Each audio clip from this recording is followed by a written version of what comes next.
ঘরের মধ্যে এক অদ্ভুত নিস্তব্ধতা। জোজোর ধারণাই ঠিক প্রমাণিত হলো। তবে অ্যাটলিস্ট সুখোয়ানি যা বলছে, ব্রুনোর হঠাৎ হারিয়ে যাওয়া আর শঙ্করবাবুর 5 বছরের ছেলে অনিন্দর অন্তর্ধানের মধ্যে একটা যোগাযোগ রয়েছে। জোজো সুখোয়ানির দিকে তাকিয়ে জিজ্ঞেস করে, আপনি এই কথাগুলো আর কাউকে বলেছেন?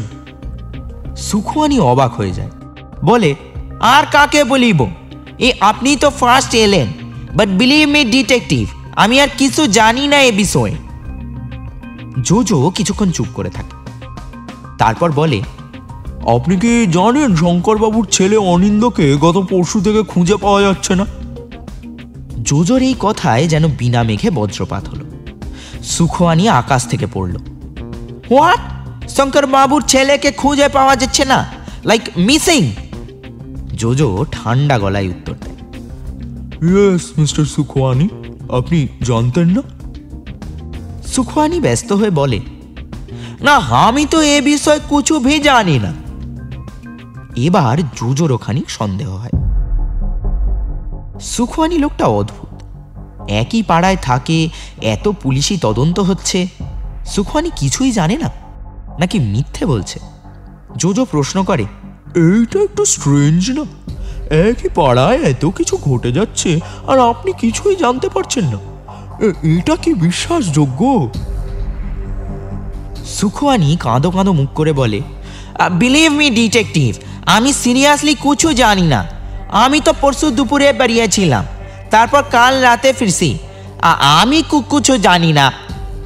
জোজো ফের প্রশ্ন করে, আপনি ছিলেন না বলছেন? কোথায় গেছিলেন? সুখোয়ানি উত্তর দেয়, ব্যবসার কাজে 2 দিনের জন্য পুরুলিয়া গেছিলাম। Believe me detective, I know nothing. জোজোর বিরক্ত লাগে। সুখোয়ানি একই কথা বারবার বলে যাচ্ছে, believe me detective, believe me detective. Jojo মাথা ঠান্ডা রেখে আবার প্রশ্ন করে, আপনার কিসের ব্যবসা? সুখোয়ানি যেন এবার খানিক অপ্রস্তুত হয়ে পড়ল। চায়ের কাপ টেবিলে নামিয়ে রেখে গলা খাঁকড়ে উত্তর দেয়, আমার কিউরিওর ব্যবসা আছে, পুরনো জিনিসপত্র, ওল্ড এন্টিক আইটেম, বুঝলেন কি না? আমি পুরুলিয়ায় ওই কাজেই গেছিলাম ডিটেকটিভ। ওখানে পুরনো একটা মন্দির ভাঙা হচ্ছে, মাটির 3টে বিষ্ণু মূর্তি পাওয়া গেছে। ওই মন্দিরের যে মালিক আছে ও ডেকে পাঠিয়েছিল, ওগুলাই আনতে গেছিলাম। জোজো সন্দেহের চোখে তাকায় সুখোয়ানির দিকে, তারপর প্রশ্ন করে, আপনি অ্যান্টিক জিনিসের ব্যবসা করেন? পুরুলিয়ার মন্দির, সেখানকার মূর্তি আনতে গেছিলেন? বাহ, ভালো। তা ওই মূর্তিগুলো দেখা যায়? সুখোয়ানি যেন একটু বেশি চাপে পড়ে গেছে। শীতের সকাল, খুব গরম পড়েনি, তবু সুখোয়ানির কপালে বিন্দু বিন্দু ঘাম। ঠোক গিলে সুখোয়ানি উত্তর দেয়,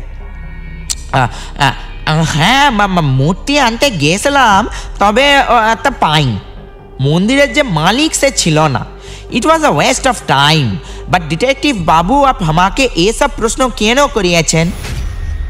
জোজো গম্ভীরভাবে ফের প্রশ্ন করে, তার মানে আপনি যে গত 2 দিন পুরুলিয়ায় ছিলেন তার কোনো প্রমাণ নেই, রাইট সুখোয়ানি সাহেব? সুখোয়ানির মুখ চোখে আতঙ্কের ছাপ স্পষ্ট।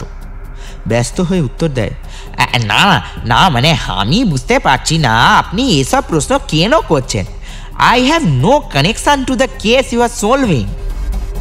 জোজো আরো কঠিন স্বরে বলে, আমি কিন্তু একবারও বলছি না যে আপনি কোনোভাবে ইনভলভ। যা জিজ্ঞেস করছি তার ঠিক ঠিক উত্তর দিন। সুখোয়ানি যেন বিমর্ষ হয়ে পড়ল।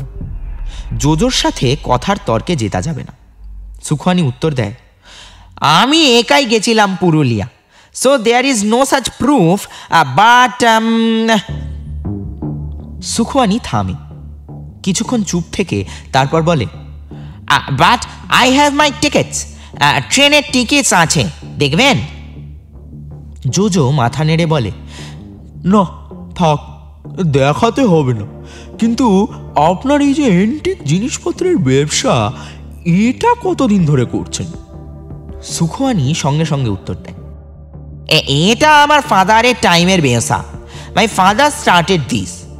আমাদের একটা শপ আছে পার্ক স্ট্রিটে, নাম শুনে থাকবেন, ইন্ডিয়ান কিউরিও শপ, বড় দোকান, ওটা আমারই। জোজো খানিকক্ষণ চুপ থেকে ভাবে। সুখওয়ানি সম্পর্কে অনেক কিছু জানা গেল, তবে সব যে সত্যি কথা বলছে তা বিশ্বাস করা কঠিন। সমস্ত তথ্য ক্রস চেক করে দেখতে হবে। জোজো ফের ব্রুনো অন্তর্ধান প্রসঙ্গে কথা নিয়ে গিয়ে প্রশ্ন করে, আচ্ছা, পরশুদিন যখন দেখলেন দেবাশিসবাবু হন্যে হয়ে খুঁজে বেড়াচ্ছেন ব্রুনোকে, তখন আপনি ওকে কিছু বলেননি কেন? ব্যালকনিতে দাঁড়িয়েছিলেন, সবটা দেখেছেন। ব্রুনো যে একটা টাটা সুমোকে ফলো করে ছুট লাগিয়েছে, সেটা জানানো উচিত ছিল না?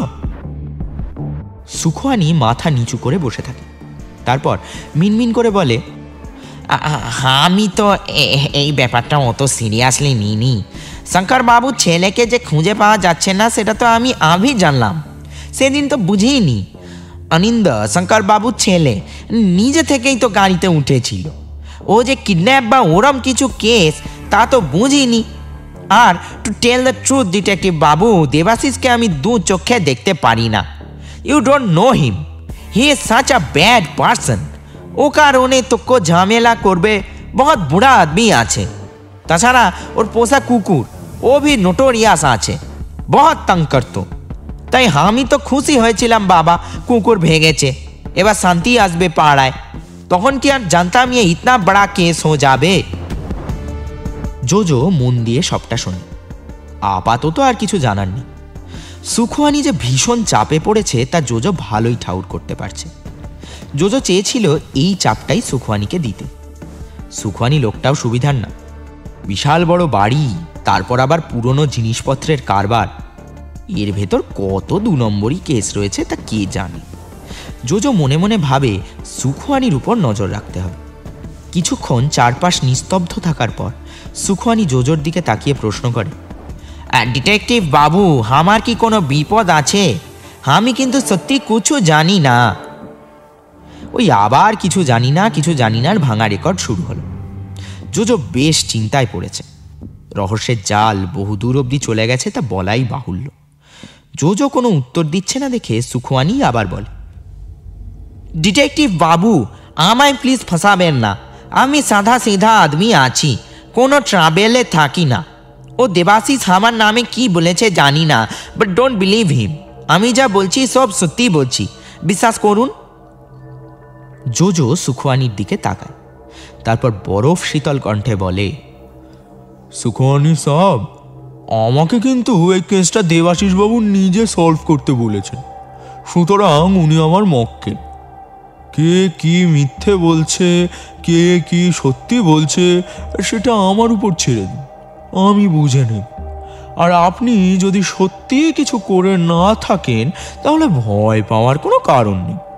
আর যদি এখনও কিছু লুকিয়ে থাকেন, দেন কিরম বিপদের মধ্যে পড়বেন সে তো সময় বলবে। এখন উঠি, আবার আসবো।